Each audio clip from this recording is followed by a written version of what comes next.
As you can see, if you come and you take a look, we have already put 3 layers here, 1 layer of chapstone, 2 layers of biax here, here, here, and we did it in sections because if you do it in one big piece, because of the rigid, because of here, it will be pulling. So we did a section from here to here. If you can see it right there where it's joined, and we're putting the final touches on it right here, and this will be the new floor. So now look at it. It looks so strong, so brand new. Oh my gosh. Ba-da-ba-ba-ba. I'm loving it.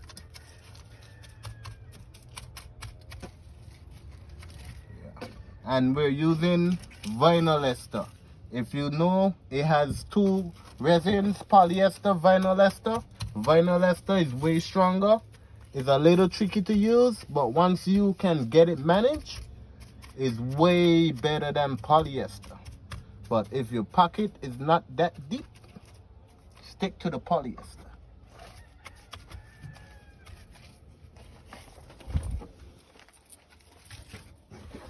Yeah.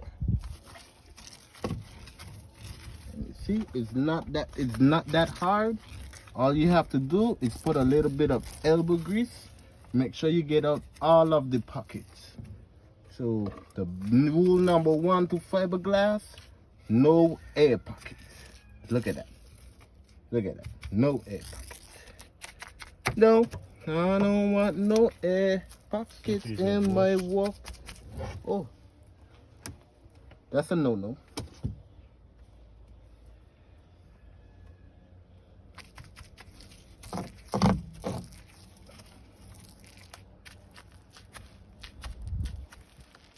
That is a no-no.